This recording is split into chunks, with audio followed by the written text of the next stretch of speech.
Hello, everybody, and welcome to another episode of the Neuro-Inclusive Dog Pod, the podcast where we bridge the gap between neurodiversity and the dog world. So today I've got another fantastic guest for you, and I'm sure a few of you might know who she is already. But for those that don't know who you are or may not have been listening to the podcast before, welcome, Helen. Thank you very much for coming onto our podcast. Could you tell us a little bit about who you are and what you do for those that might not know you from the Pet Professional Network?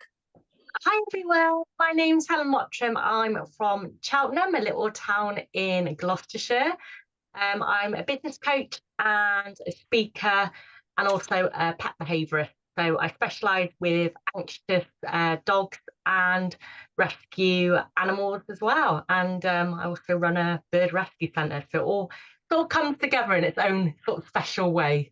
Amazing. It's interesting, isn't it? And I know we've got a lot of shared interests and a lot of shared kind of ethoses around the work that we do. And I know one of the programs that you offer is the distinctive dog trainer program, isn't it? And I think I love the idea behind that because it's kind of being distinctive in who you are and kind of what you do. Could you tell people a little bit more about that and why you think it's so important to be distinctive when it comes to dog training, and especially for those people who might not feel like they fit the mold, that kind of thing?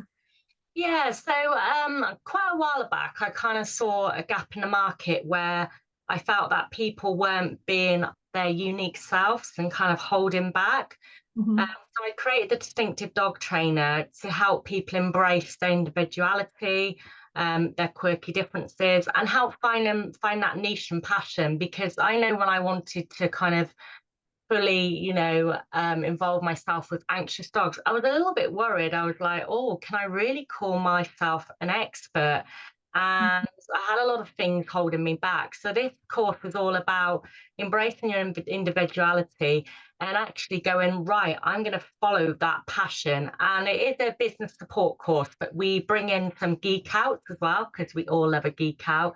And that kind of gives the break from the modules, but it's self-paced, it's easy going, and you can do it at your own pace. And it's a lovely small coaching community, which I really like because it's got that personal safe feeling as well.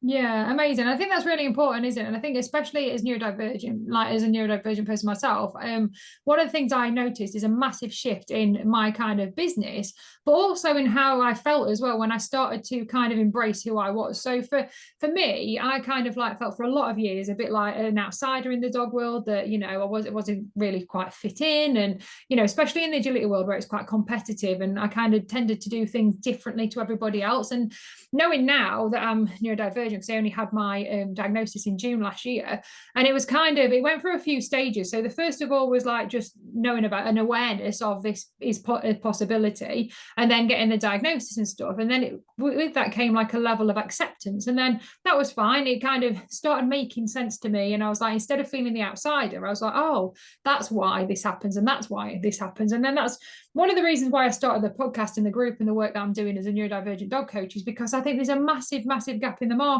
where we don't bring like neurodivergence into the industry, whether that's from a neurodivergent business owner's perspective, in terms of we're always a little bit worried to show our true selves, or as dog trainers, sometimes we focus so much on the dog that we don't often give the human as much attention, so to speak. And I think for me, a massive shift in my business happened, and my personal training with my own dogs, when I actually realized I was half of the problem, so to speak. And it was to do with kind of the energies I was bringing, how I was feeling about myself, all that kind of things. And I think it's one of the things. So the first stage was like, acceptance and awareness, and then being comfortable to actually speak about it and saying, actually, this is who I am and this is what I do. And I think as neurodivergent people, we can be a little scared to do that, can't we? And that comes with that level of, oh, I'm a bit scared, I'm a bit, worried to do that. Have you found that with any of the clients you work with, that this kind of worry about putting themselves out there, whether they're neurotypical or not, taking that step to be distinctive can sometimes be a bit scary for people, can't it?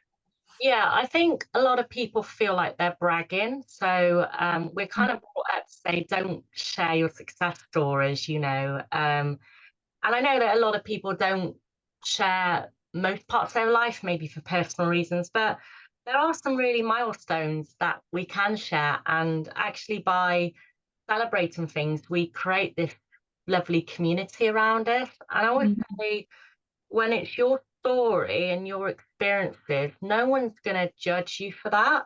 I know sometimes when dog trainers or pet professionals, they share some more geeky content on their platforms, and you do get the people saying, "Oh, that's not true. You haven't backed that up with the journal studies," and it can be a challenging to share this content sometimes and make sure you have got your facts right, because I know things can change quickly. But when you're telling your story or your experiences, that doesn't change, because that's what you've done. People aren't going to judge you for that, because you are you. It's your experience. That makes sense. Yeah, definitely. I definitely get that. And I completely resonate with what you're saying, because I think sometimes we put things out on the internet and, like you say, sometimes we'll try and go with the the sciencey side of it, or what we should be teaching our dogs, or this, that, and the other, when actually what resonates with people is that connection, is it? And sometimes it's being who we are and showing that, one of the big things for me was like when I show what tended to happen for me is a lot of the work I'm doing now I kind of did before when I first started, but I did it in secret, and I didn't really tell. I had private groups and I did it with my clients. I didn't really tell the big wide world about it, because I was like, oh, it's a little bit different. I daren't put myself out there. And I think it's that fear of judgment and all of that kind of thing. So again, I did what you was discussing and putting out, the training kind of thing and this, that, and the other. And we're like, oh, well, actually, you do get the people that are like, well, back that up and this kind of thing. But I do completely get what you say about, our story is our story, and no one can like change that. No one can judge us for it. But then equally, that's what makes people magnetized to us, doesn't it? And we kind of find our our true clients and things. And I know a big shift for me happened when I started doing that, and I was like, I am neurodivergent, this happened, I am, I've had anxiety in the past, so was my dog, this is what we've worked through, this is what we're doing, because that kind of helps people relate to you, doesn't it? And it actually attracts those clients that you might not have attracted if you hadn't been as open and honest. Do you find that as well? Yeah, for sure. When I started out with Social Pause, I was very sort of corporate feeling about my website. I would just be sharing like, general tips about puppy training and recall. And then one of my clients said to me, "Oh, Helen, if you're not embracing your true self, your website is black and white for a start, and you're a very colourful person." And when I met you, it didn't reflect the website. If you were a corporate business, maybe employed a few odd people. So she just gave me a bit of advice, and then I changed my branding. I added some nice colours to my branding.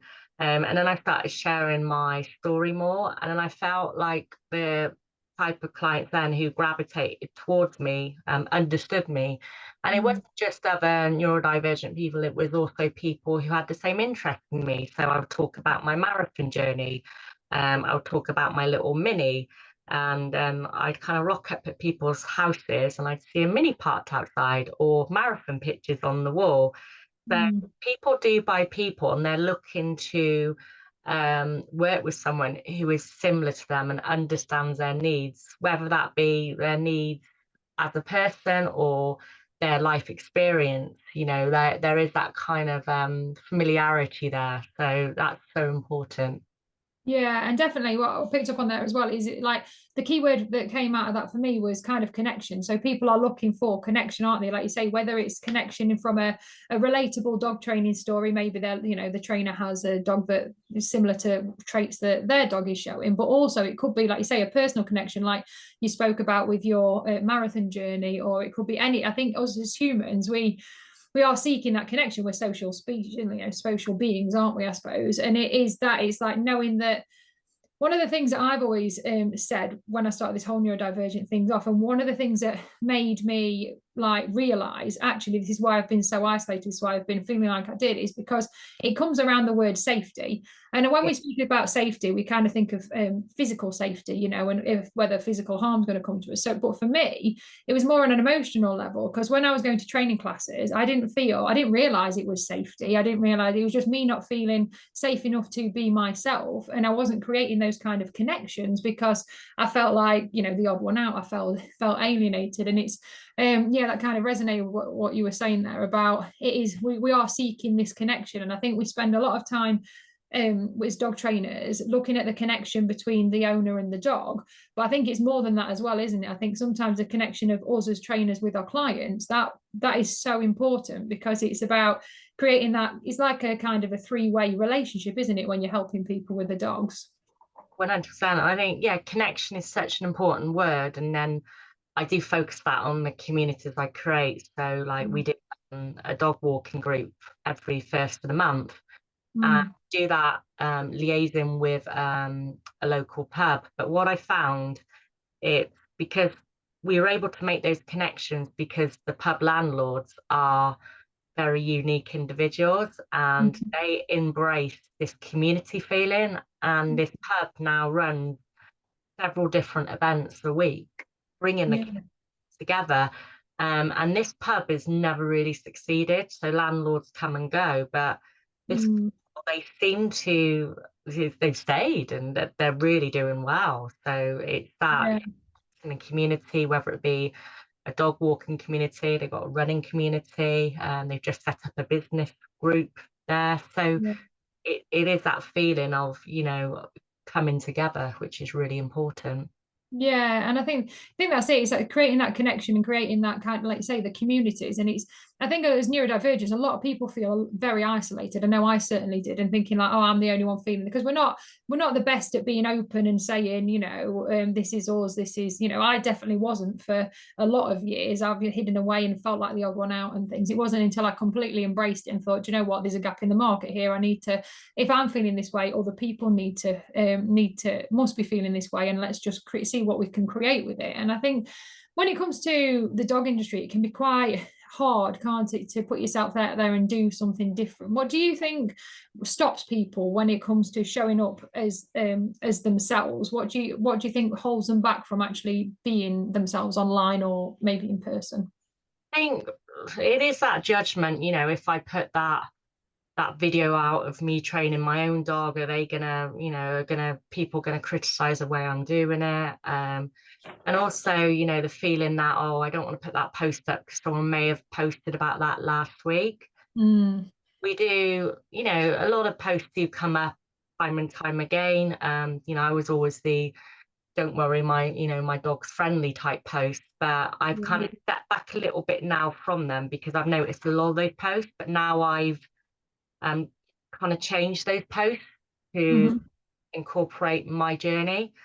So I think it's that worry that you're going to be judged for the content, whether that be your training skills, worry that you're going to accidentally, because you can accidentally copy someone's idea or use the same words. And also about your appearance. People do worry about what they look like online as well.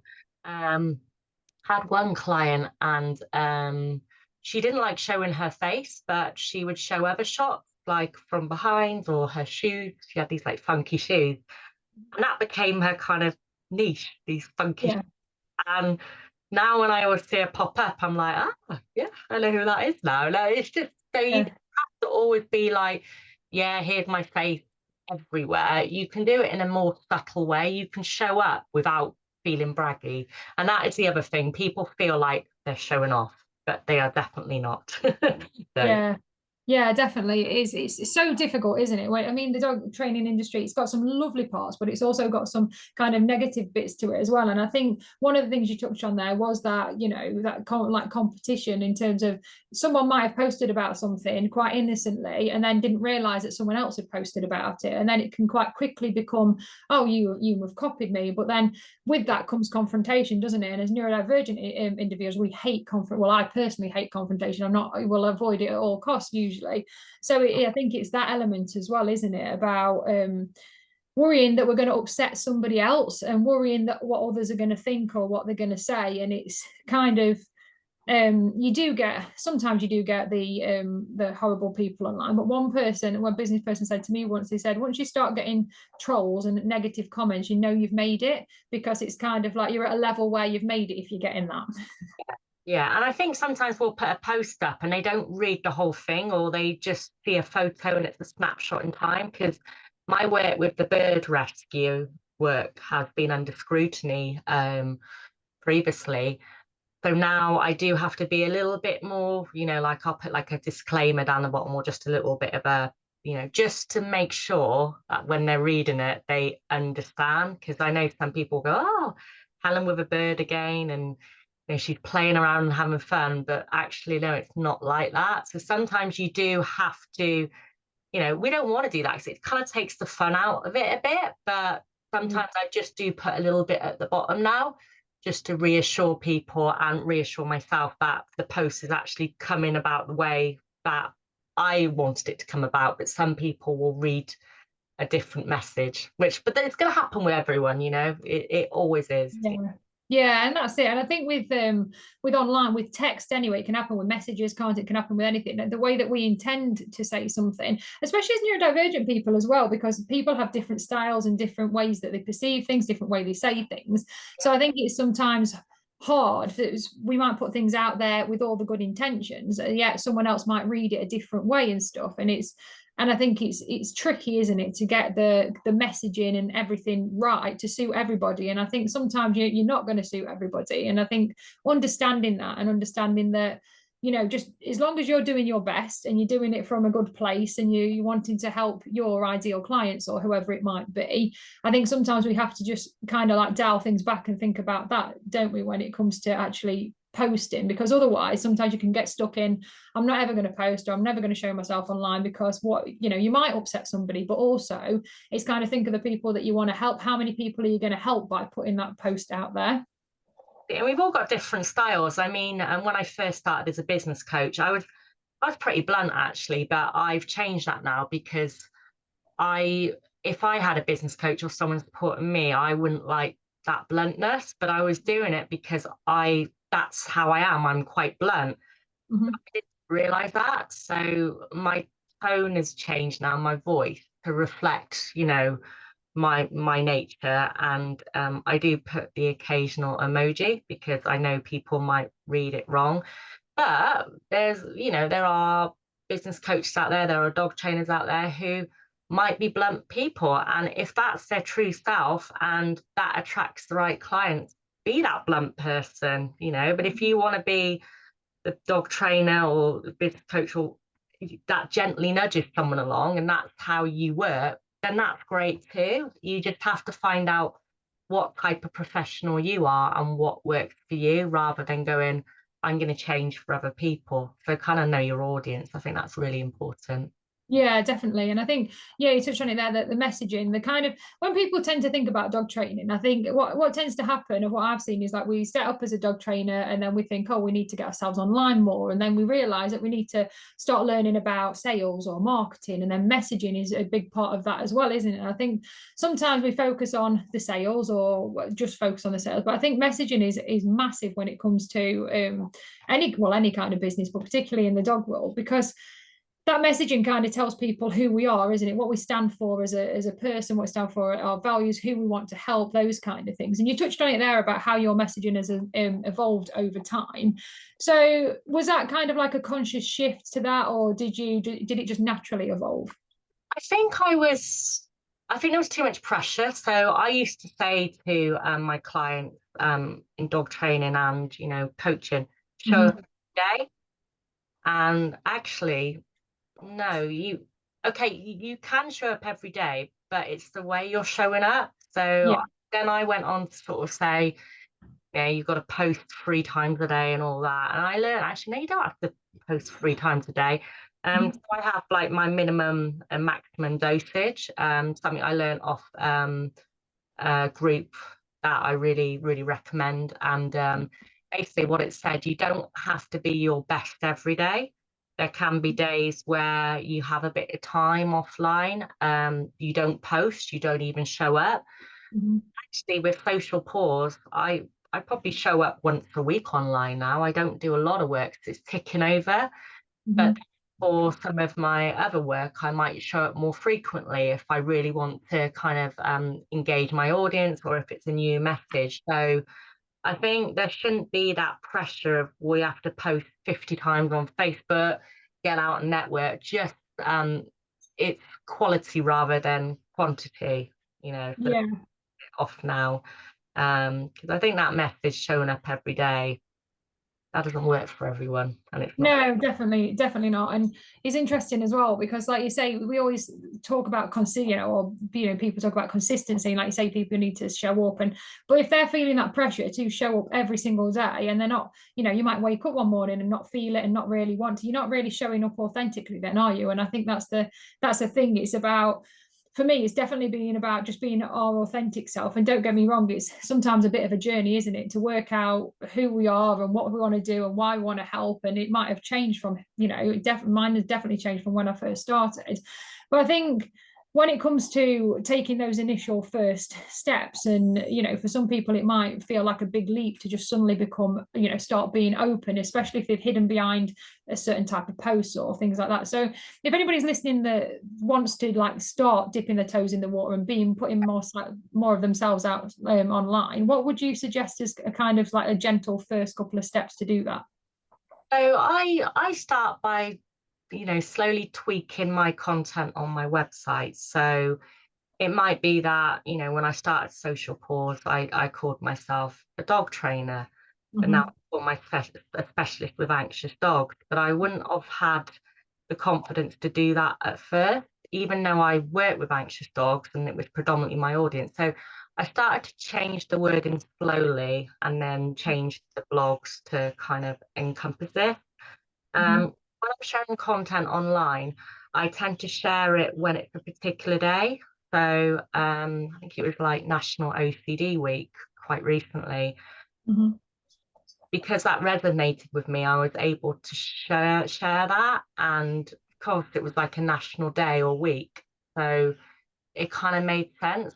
So those little steps. And, when I first started talking about my OCD, I didn't talk about my whole story. I would just talk about little snippets of my life. But now I'm completely open and transparent about it, and I'll share most of it with my audience. So just little snippets at first, and a bit of storytelling. You don't have to dive right deep. In fact, if you go full on too quickly, it can alienate a few people, because it seems like a sudden change of personality, particularly if you've been hiding that part of you, and then suddenly it all comes out. You maybe just gently ease in, if that makes sense. Yeah, definitely. I think that's important as well. Yeah, it definitely makes sense for saying that, like kind of like as well as testing the waters and just like tweaking things gently. I suppose, like you say, from the other side of it, from a consumer point of view, if you do go and fall in and go, actually, this is who I now am, like you say, it might just be like, oh, that's a bit strange, or that's a completely different to who I thought. And I think as well as anybody, whether you're neurotypical or neurodivergent, I think that the initial changing or rebranding or whatever, however you want to call it, is scary. And also what comes with that is kind of this fear of upsetting people or losing all your business or something like that. So when I talking about the agility side of it, when I realized I actually went through burnout, so I was not aligning my values with the right kind of clients. There's nothing wrong with those. I was teaching a lot of beginners, a lot of people that just wanted to get into it, and that's absolutely fine. But because of my neurodiversity, I'm very like details driven. I notice like all the finer little details, and I'm very, black and white, that kind of thing. But it was that what I was wanting to teach people wasn't necessarily what they needed at that moment in time. So I was teaching people, they was having a good service because I was masking and giving them a fantastic service, but I was completely burnt out and just exhausted, and at the time didn't realize why it was happening or what was happening. So for me, I burnt out. I had a bit of a break of it. I had about a good few months off where I was like, I'm never going to teach agility again. I'm not even going to, I don't even know why I've got dogs, that kind of thing. And I had to just sit back and reassess. And then the more I sat with it and became aware, and I actually thought, what are my values? Who do I want to help? How can I help them? And I think that's a massive part of it, along with the messaging and all of that. I think your own values, and not only who I am and how I want to help them, it's about what are my capabilities as well, isn't it? About how often do I want to work?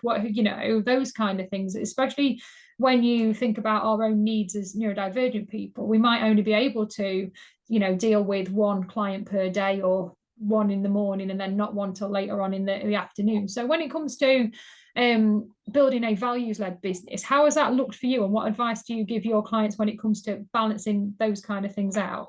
Yeah, so I do have specific slots in my diary that I work. I don't work weekends and evenings. I've chosen a sort of specific client where it can be a young couple or a single person, rather than families. I don't tend to work with young children. It's just something I've chosen because I don't have young children myself, and I was finding it was very challenging working around children because I couldn't relate to that. I also found that if it's self-employed people, single people, couples, they seem quite flexible in their routine. So my most popular slot is 2 p.m. now. So, and I'm quite clear when I do my discovery call about what we're looking to achieve, and we're not going to have a complete life-changing, result over the 4 sessions. We're going to get some mini wins based on how accountable you are and how much work you want to put in outside the sessions. And I've changed my wording on my website, and it's quite interesting actually because people pick up on that wording. So I had a lady the other day who wanted to work with me, but they were a little bit too out of my catchment area. So they emailed me back and forth, and they're desperately trying to make it work. And I was really tempted, because everything they were emailing me back was really positive, like, oh, you are our first choice. And it was kind of like, oh, pulling at those heartstrings. And then they said something actually in the email. They said, however, our dogs aren't like the dogs you've described on your website. And they copied and pasted what I'd written on the website. Right. They said what their dogs were like. And I just said, I made that decision then. I was like, maybe, go with another dog trainer or behaviorist who work more so with dogs like yours. And I said, if we come out and we do that journey, which was 45 minutes there and back, I said, that's going to affect our birds' welfare that we look at. And I said, and I was quite open and honest. I said, I don't travel far. And I explained why. And I felt like I was giving them too much information, but then they sent a really lovely email back and said they completely understood. And then the conversation ended there. But it was a bit like ping pong email. Sometimes I feel like maybe in the first call or the email, if I'd just been upfront and honest from the get-go, but there was something pulling me towards them still. But then when I looked at it in a more, I stood back and I was like, these aren't the type of clients, not that they weren't amazing clients, they just weren't the right fit for me. So sometimes, and I think sometimes it's having that confidence to accept that and knowing that that's okay, isn't it? It's okay to turn clients down. And I think with the work we do, especially as neurodivergent, we can be quite empathetic, we can be, quite giving, wanting to help people, that kind of stuff. And I think one of the biggest things I discovered myself through somebody that I've worked with is I always used to describe it as like, I'll have a logical side of my brain that sits on one shoulder and then an emotional side of my brain that sits on the other shoulder. And if I'm not careful, I have to, they kind of battle each other all the time. And then I was working with a counsellor actually that I was working with, and he was saying, well, let's just take it one step further. You have like what we refer to as like a wise mind in the middle. So you have to like think about things from this wise mind place rather than you don't want to be too much in the logical and you don't want to be too much in the emotional because you might make the wrong decision. You need to kind of be in the middle. And I think in order for us to do that, sometimes we need to just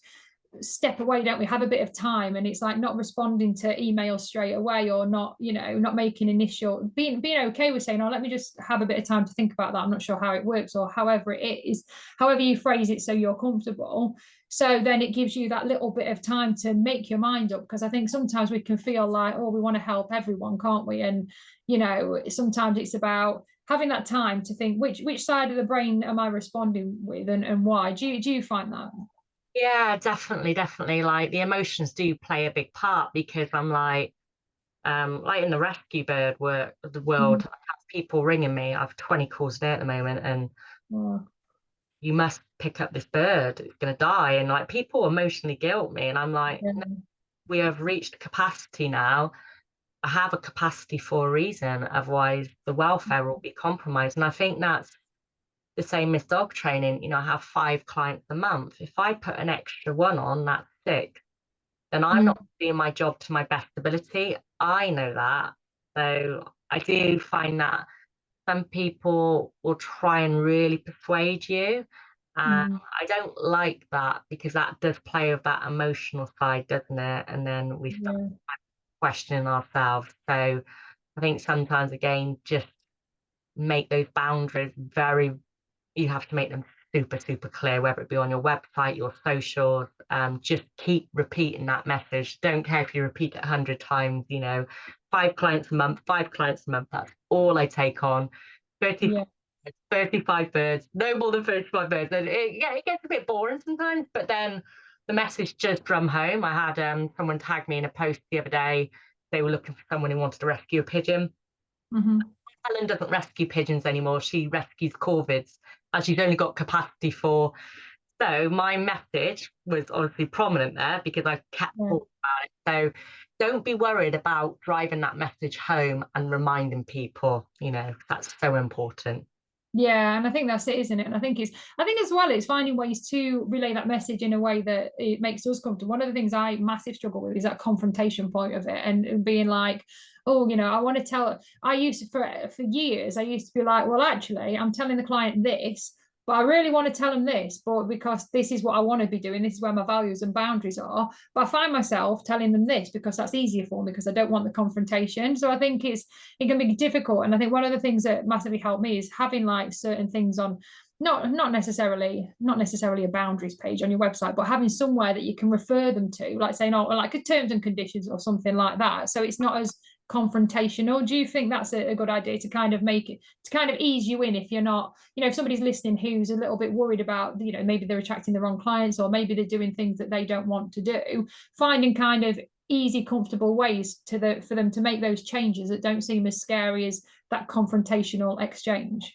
Yeah, so yeah, having that one-to-one confrontation via an email, sometimes you feel like, you know, they're targeted, but if you link them to a blog, a video, a pinned post on your pages, that really shows the reason why maybe you only take on 5 clients, maybe you only work these times, and your reasoning, then you can literally say, you can tag them or send a link, and then they can take the time to go away and then read that without feeling like they've been targeted, or, you know, it's not fair. Helen rescued a bird last week, why is she not rescuing the bird now?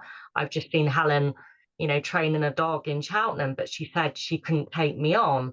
But then they'll be like, ah, well, they were training that type of dog. I understand that now, because I've read her blog, and you know that my dog hasn't got the same issue as that dog. So it eases it a bit, doesn't it? It makes it feel less confrontational. So yeah, and I think that's it for me. It's finding those ways that we can actually start putting those boundaries down, but doing it in a way that's actually comfortable for us to do. Because I think it can be quite a big leap, can't it? When you're in the dog world and you're seeing all of these people that are doing X, Y, and Z, and you feel like that you should be doing that because everybody else is doing that. And then I think what can happen as well, especially for people that may be new in the industry, they just get carried away with this is the way that everyone does it, so this is the way that I've got to do it. But then I think what kind of tends to happen is people can get lost in that noise, can't they? Because like with the work you do with the distinctive dog trainer, that's why I like it so much, because it's like making you different. And I think if we are all the same, then it's going to be very hard for people to, you know, when we're all the same, consumers start, you know, picking us off against each other with things like price, don't they, and location and all of that kind of thing. And I think it's hard to then get out of that rat race of, well, them down the road are charging this, so I need to undercut them, or so I'm not going to get any business or whatever. Whereas actually being different and having that niche and being unique is sometimes it's really scary to do, and it might be hard to do in the initial stages. But I think it definitely is the things that set dog trainers apart, or any dog business apart from someone else. Do you feel that as well? yeah, definitely. I niche within a niche, so I niche right down, but I don't when I first started niching, I did it a little bit more steadily. You can do it either ways. You can go full blown niche if you feel it's the right time, or I did it steadily just because I loved a lot of the work I was doing and I didn't want to stop doing it. But then I realized one day that I couldn't do it all. So whilst I work only with anxious dogs and rescue pets, you can still have things in the background. So if someone does ring you up and they're like, well, I want a puppy one-to-one, you might go, well, actually, I might do that day because I've got the space and I want to have a bit of a change, because it can be quite demanding working with anxious dogs all the time. Don't get me wrong. So you can have that flexibility, but just don't advertise it. And I think, again, the message needs to be clear, because I was asking for some case studies the other day, because I do dog behavior and bird behavior, but that's not enough, because I was asking for case studies and a lady contacted me. She's like, oh, parrots, you can use my parrots. And I was like, well, I don't work with parrots. Yeah. That's not clear. If I'm using the word bird, Yeah. it be more clear. But at the same time, sometimes it can be a worry if I go on completely niche with this particular type of dog or type of bird. She might go, I only work with Rottweilers, yeah. And there are enough Rottweilers in the world, but you might be just a bit like, oh, I'm a little bit. So I would say totally embrace it. But if you're a little bit worried at first, you can slowly introduce that niche. It could be, I specialize in Rottweilers, and I'm a dog trainer. So you have got that fallback, if you want to put it like that. But your main message is that breed of dog, and it's at the forefront. So you've got those two elements. Does that make sense? Yeah, definitely. And I think as well, as neurodivergent people, so I have both autism and ADHD, and I think it depends. My ADHD brain, and tends to, or whichever brain it is, it tends to hyperfixate, and like you say, our niche area could be like, for me, it's agility, problematic behavior kind of thing. But and I love all the intricacies of that. But like you say, sometimes it is nice to kind of step away from that a little bit and just train a normal agility dog, but we're working on something else. And I think it's having that flexibility to actually think, this is my area of speciality, so to speak, but I do train other people as well. And I think that flexibility is what gives you the kind of like permission to do other things. And I think with neurodivergent business owners, sometimes everybody's different, aren't they, when it comes to neurodiversity? And some people will like that routine and structure, and I only do this. Some people are a lot more impulsive and that kind of thing. And I think it all comes back to knowing your own self, doesn't it? And knowing what you want. And it's kind of, this is what I want, but sometimes I like doing a bit of this and a bit of that, and it's completely okay to do that. And it's just about making sure we've set up our business to allow us to do that comfortably, and with those rules and boundaries of, if people, because people will come and try it on and say, well, can you do this or can you do that, being kind of strong enough to say, well, no, I'm sorry, I can't do that because of X, Y, or Z. Do you find that? Yeah, 100%. And I think it gives us a little bit more flexibility, and I think that's what some of us need. I am quite a structured and routine person, but sometimes I like a little bit of unpredictability. Yeah. And sometimes I'll do something that I don't usually do because it's exciting, or it gives me some fulfillment in some way. So I think that's important. Whilst my OCD does control me a lot and says, Helen, you need to do this in XYZ order, and I need to protect myself. I need that little bit of unpredictability. A bit like our clients, because we don't live in a bubble. When things go wrong, if you're too structured, I think you haven't kind of almost desensitized yourself to when things might not go the way it goes. Yes. And with niching, I always say, you can write, if you want to really niche down, just I write it out. So for example, with me, it went from sort of dog behaviorist. I thought, well, that's a niche, I'm a dog behaviorist. And then it went to reactive nervous dogs. I thought, that's a niche. Then it went to anxious dogs. And then it kind of like went to anxious dogs that they show a particular behavior. So you can really niche in a niche, but you can go on forever. You can really, really niche down, but you need to kind of draw that timeline. And again, one thing I would say is, if you're training hedgehogs, are you going to get enough hedgehog owners? So when you're thinking about that niche, you've got to think, is there enough people to help? I know that I train ravens, but there is not enough people who own captive bred ravens in this world for me to train. So what I've done is I'm training wildlife centres with ravens. So can you see how you can kind of tweak the niche to make sure you've got enough, Yeah, and I think that's it. It's that mix of it. It is as well as looking after ourselves, actually making sure we have a viable business as well. And I think sometimes we can go either way, can't we? I think as sometimes we can go too much of, and I know it's something that I have struggled with in the past, and because I used to do a lot of work for free, like especially when it comes to helping people like set up dog businesses and stuff, like because I was like, oh, I've just done it, I never considered it a business, and I actually got stung really badly by setting up somebody a complete business from scratch. I set them up a secure field, told them how to do it, told them exactly what they wanted, because I thought there was a friend, built the website for free, done all of this, built them a fantastic business that makes thousands of pounds every month, and I got nothing out of it. And I'm like, there was a lesson to be learned there. And I'm like, I think sometimes we have to kind of, but that's because I thought I was genuinely helping. I thought there was a friend, that kind of thing, which was fine. But I think sometimes we can go too much one way, can't we? And then think about, actually, it is a business. And I think there's that side of it. Do you find that as well? Yeah, so I try and rather, because I know when I first set up the Pet Professional Network, actually previously to that, I had a free support group on Facebook, and I was getting 20 to 50 messages a day, like, help me set up my business. And that kind of spurred me on to create an organization because I was becoming burnt out just giving this free advice. So what I recommend doing is having some kind of service where you can help many people at a time. So that could maybe be a free resource, a free download. It could be a webinar, because I have a lot of, rehabbers now messaging me for advice. And there's a lady last night, must have sent me about 20 messages. And I thought, if I had a resource on my website and I could just link her to that, all her questions would have been answered.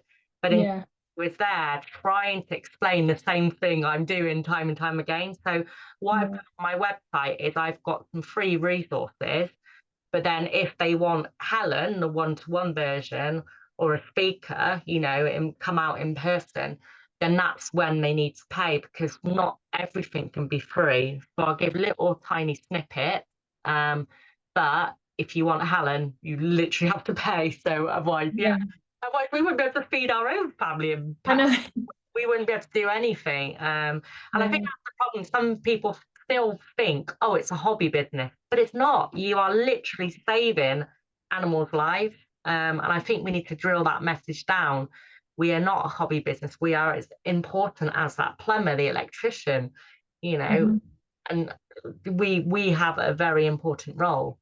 Yeah, and I think it always comes back to as well, doesn't it? Us valuing ourselves as much as we do anything else, really, like you say. And I think sometimes as neurodivergent people, sometimes we're like, oh, we have to, because we've been spent all of our lives, haven't we? Like people pleasing or trying to fit in and things. And I think sometimes it can come back to us not valuing ourselves. So we're like, well, we must give it away for free because I'm not worth paying for. But then you have to, again, it goes back to that logical side of the brain and the emotional side of the brain, doesn't it? Where you're like, actually, let's just step out of this and look at it from, somebody that's not emotionally attached to this situation. What would you kind of advise them? And I think it's really important, isn't it? But for anybody that is like a dog trainer that's listening that maybe isn't familiar with neurodivergent clients, or maybe they don't realize they've got neurodivergent clients, one of the things that I struggle with, and one of the main reasons that I set up this kind of movement really, is because I was going to dog training classes and I was just feeling a certain way. The information wasn't delivered in a way that I could understand, and I couldn't I realize now it's because of my neurodivergence, but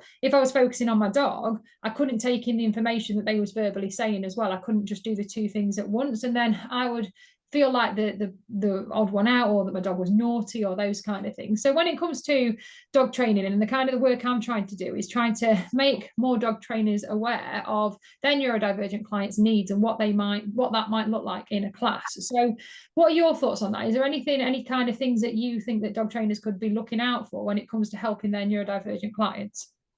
I think it's communication. So being upfront and asking what your clients need. So what's the format they like their training in? You know, if they're going to have updates or accountability, do they like voice notes? Do they like long emails? Do they like WhatsApp? So, and again, think about what kind of communication you like as well, because I'm not great with voice notes.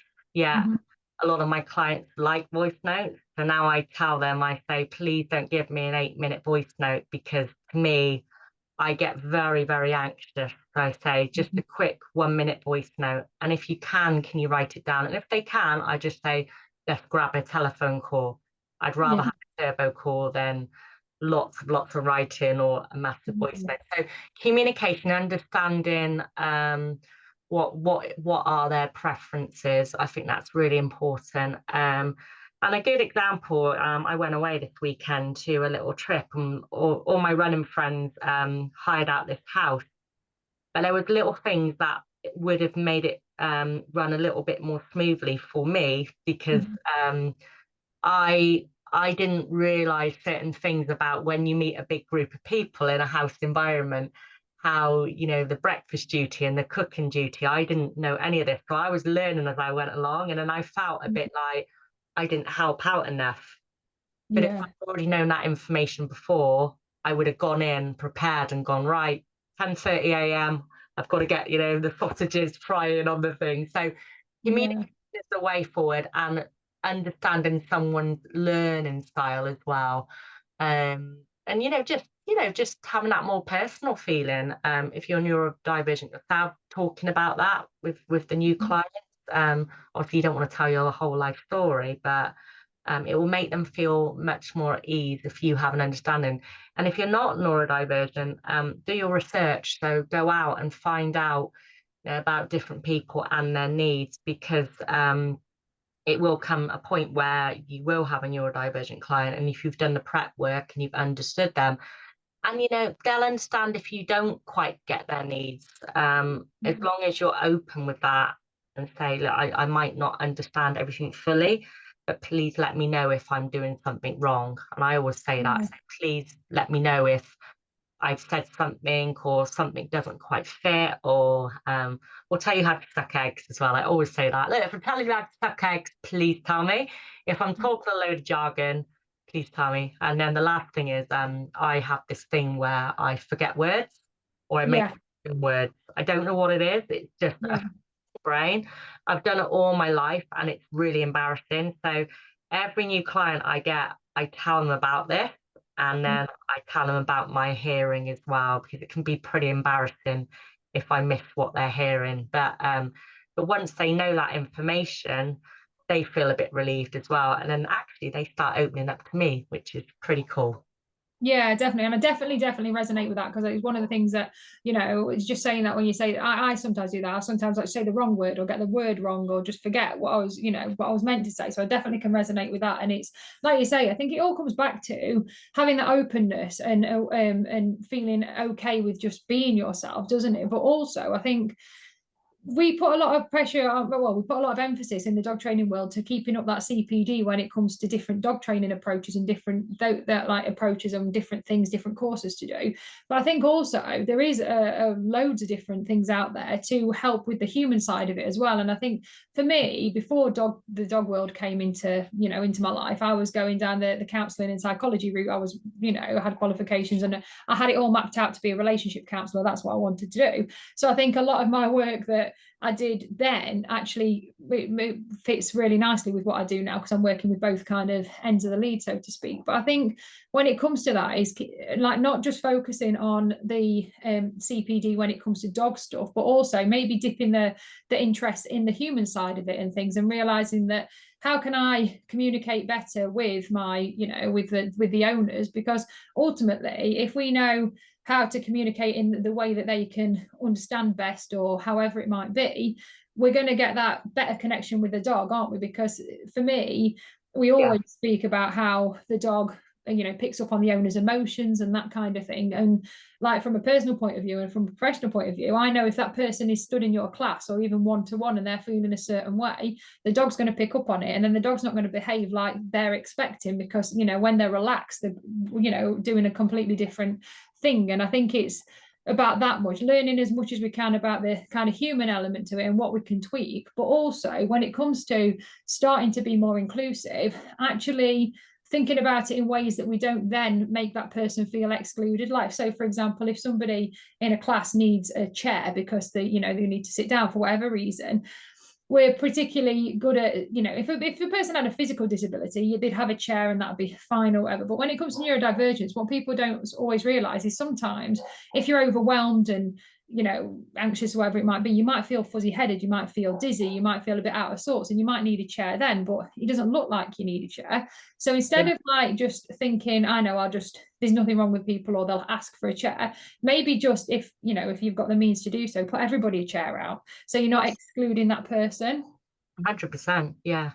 It's about, you know, one of the things we used to do in classes is, when it comes to neurodiversity, a lot of people can be have difficulty with different sensory needs, can't they, and textures and touching different foods. And I think one of the things I used to do it without even realizing, but it's like we used to have the, you know, the ball chucker things. I don't use them for ball chucking, but I used to use them in dog training. So if people like had a problem with that, I was like, oh, we'll just put it in there. But I wouldn't do it in a way I'd then go, actually, we're all going to play this game, and what we're going to do is we're going to do something different and put the food in here. The person that had the problem would be like thinking, oh, thank God for that, I don't want to touch it. But then to everybody else in the class, I don't really announce, oh, you don't want to touch that food, here, have this instead, and alienate them, if that makes sense. Really good, actually. Yeah. So it's finding ways to kind of think outside the box a little bit. See, because once we start alienating the person and making them feel, whether it, you know, it will probably never be intentional, but I think it's kind of like, if we start making that person feel that way. And one thing I've said quite a lot on the podcast is, as dog trainers, people can be quite opinionated about online training and aversives. And I know aversives are bad, we don't do aversives, that kind of thing. But one of the main reasons for me doing all of this is because when I first started, like I say, I wasn't getting the information in a way that I needed for my brain to understand. But what I did is I went down the route of, I'm just going to learn it myself. But not everybody is going to go down that route of, I want to learn it myself. They might go to the online training, and then not all of the online training is good training, but the average pet owner doesn't know that. And I think sometimes we get so hung up on aversive trainers and this, that, and the other, which are, you know, wrong, you know, don't get me wrong. But if we looked a little bit closer to home and actually think, we might unknowingly be sending our clients to the internet, to a world of stuff that they don't know, by not being inclusive. Do you get what I mean with that? Yeah, totally. And I think education and transparency is the way forward. Trying to focus on our message. I don't tend to share things like any for a start, I'm kind of creating that algorithm where, you know, and that engagement, if I share stuff that I don't agree with, but what I'll do is I'll put a positive spin on things and share that information without just judging them, because, you know, if I can get through the door that client who's already using aversive, then I can get through the door and have that conversation with them. But if I put too much judgy type stuff online, they're going to, and they're not going to pick up the phone, because they're going to be like, well, I'm using this tool, but I really don't know how to stop using it. I'm scared of using it. And now I'm even more scared because they're telling me to stop using it. So it's about trying to find that middle balance, that we are the voice for our ethics, you know, and we're true to what we believe in, but at the same time, it's the way we word it. Otherwise, you're not going to get those people that potentially really need our help. And, you know, it's like a lot of these dog training programs, you'd be surprised how many of my clients absolutely love them, and they know the way I work, and we've had maybe several sessions, and they say, oh, I watched this program last night, or oh, I read this book, and I'm like, okay, you know. And then I try, then I'm like, oh, right, what am I going to do now? Because I don't want to sound like I'm judgy. And then slowly slip things into the conversation, like, oh, you know, TV's a bit, you know, it's not all true, and then I try and reframe it a little bit. But it is surprising how many people still follow this stuff. Yeah, they're agreeing with your ethics, but they're also following this other stuff. So it's kind of weird that, but it's because they are members of the public. They're not dog trainers at the end of the day. So Yeah. what they're seeing, they think is right. But if they, like us, had had all that years of training experience, they would be seeing the same as us, but they're not. They're not at the end of the day. So Yeah, and I think that's it. I think because we're so used to being dog trainers and having a certain level of education and knowledge, I think one person said to me, there's like a lot of what we think is common knowledge, but it isn't. But it's just because we know it, and maybe the circles or friends we hang out with, they know it.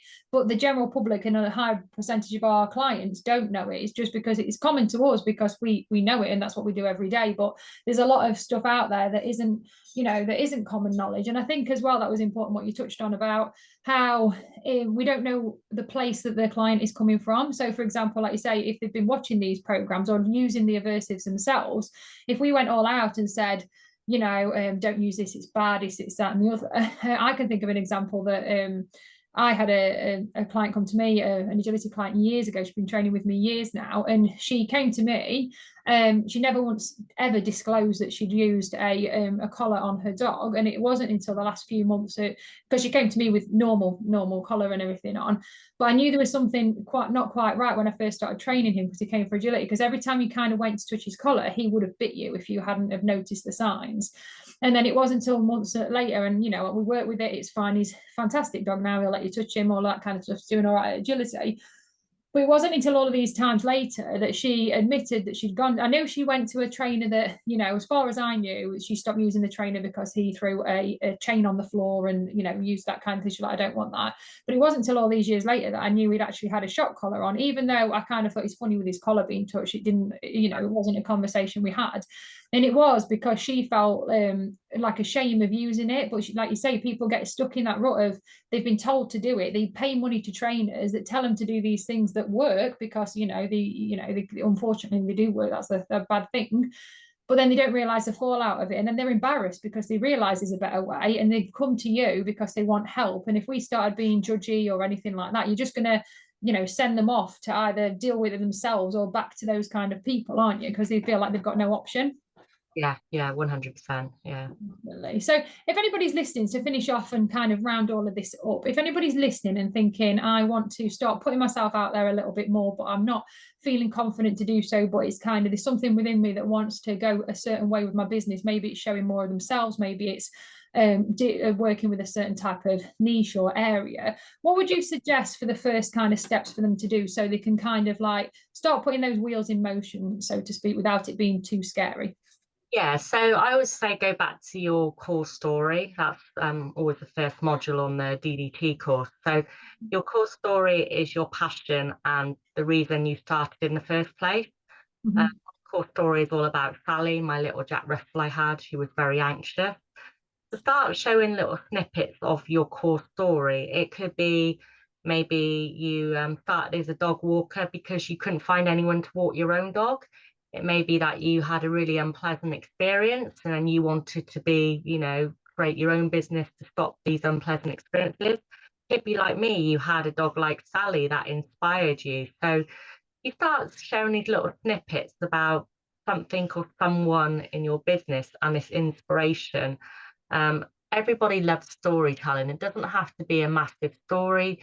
You could literally share a picture of your own dog and a little phrase or something, or create a little infographic. So it doesn't have to be a lot, but then if you turn up time and time again over the next few months and you're sharing that same message, oh, there's Helen again with Sally. Oh, I saw that photo last month. Oh, look, there's Helen out training with Sally. Oh, Helen's changed her profile picture to Sally. So they'll start connecting the dots slowly over time, and then then people will just know, oh yeah, Helen's that lady from Social Pause. She was the one that had that Jack Russell Sally. So it kind of connects the story together. Yeah, amazing. And I think that's important what you touched on there about it's giving it time as well. I think sometimes we expect things, we live in this fast-paced world now where we think expecting, you know, we can pay for things with our watch, which I still am not in the era of doing, but you know, that's where we are. And I think sometimes we need to be a bit more patient and realize that these changes take time, but also from a confidence point of view, it's knowing that, you know, like you say, doing it gently and putting a post out there, and then once if they're struggling with confidence or worrying about things, realizing that nothing actually bad happened, because then they'll have the proof. You know, if they put a bit of themselves out there and they haven't got, you know, negative comments and things like that, because they probably won't get negative comments, then it kind of gives them that confidence to go, oh well, I've done that, nothing bad happened, let's do a little bit more, kind of thing. Yeah, exactly. Amazing. So to round this up, what we're going to do now is we're going to do 5 quick fire questions just so we can get to know Helen a little bit more. So are you ready? Yeah. Everybody always gets worried about this bit because they think it's really hard, but it's really not. So the first one is tea or coffee? Tea. Tea. Amazing. So what's one tool or app that you can't live without in your business? Oh, Google Calendar, I suppose. Yeah, amazing. Yeah. Yeah. We've had that one before. Someone said that, so that you're not the first to say that one. So outside of work, what's a hobby or interest that people might not expect you to have? I go urban exploring, so I find abandoned places and I research them. Amazing. That sounds so interesting. Amazing. So are you a morning person or a night owl? They're a night owl, yeah. I'm a bit grotchy in the mornings. Amazing. And then the last one, what's your favorite way to recharge after a busy day? Oh, well, yeah, watching a bit of scary film on Netflix. Do you know what? It is surprising how many people say that. When I first started doing the podcast and I asked this question, somebody said, oh, I like, it was a really massive contrast with something like either knitting and then real crime thriller kind of things. And I was like, wow, that's kind of a different thing. Amazing. And the last one, which is the most important question, if people are listening to this and they want to know more about your programs or any of the coaching work that you do, where can they find you? So we've got the Pet Professional Network website and pages. And we've got helenmotteram.com, which is my personal website. And that's kind of like the main pillar that brings all my work together. So you can visit Helen Motteram for the coaching side, business coaching, and have a look at the membership side, Distinctive Dog. Or if you're wanting to learn about birds and rescue work, you can also visit for that. So that's like my main things. And then my personal profile is where you'll find me most at on Facebook. Amazing, super. So thank you very much for coming on the podcast. I've loved chatting to you, and I'm sure that our listeners have got a massive load of value from our chat today. So if you're listening to the podcast for the first time, make sure you hit subscribe or follow so you don't miss out on another episode. So it is goodbye from me and goodbye from Helen. Thank you.